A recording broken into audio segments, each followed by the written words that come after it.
আজকের মতো smooth drive train আগে কখনো চালাইছি নাকি আমার তো মনে পড়তেছে না আমার। এত স্মুথ আজকের ওয়াক্সটা, এত জোশ, এত স্মুথ লাগতেছে ড্রাইভ ট্রেন, বলার মতো না, বেস্ট। আমি আজকে একটা নতুন উপায়ে চেইন ওয়াক্স করছি। তো চেইন ওয়াক্স করে 100 কিলো চালাইছি।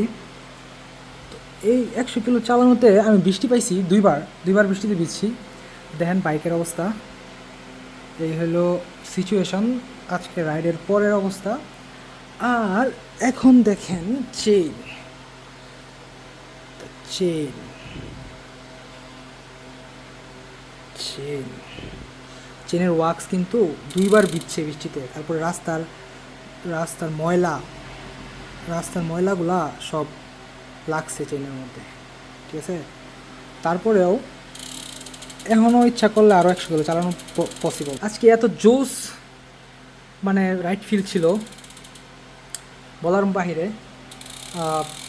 তো I am grateful to Arafat ভাই একটা মশলা পাঠাইছিল আমারে, ওনার নিজের বানানো মশলা।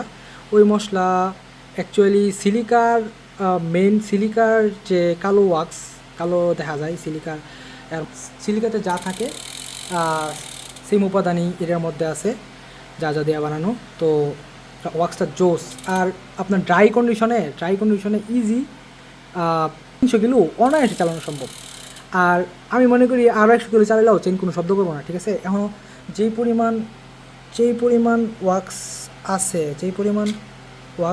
আছে আরও যদি 100 কিলো চালাই তাও চেন শব্দ করবো না, ঠিক আছে। তো এই সেই ওয়াক্সের পাউডারটা, যেটার মধ্যে হচ্ছে প্যারাফিন ওয়াক্সের সাথে এটা হচ্ছে মিক্স করা। তো এটার কারণে আসলে ওয়াক্সের লাইফ স্প্যান প্লাস হচ্ছে আপনার ড্রাইভ ট্রেন এফিসিয়েন্সি সব কিছুই এক্সটেন্ড হয়ে গেছে এবং রাইড ফিল হয়ে গেছে দারুণ। এত দারুণ রাইড ফিল হয়েছে আজকে আসলে বলে বোঝানোর মতন। Dynamic chain waxing.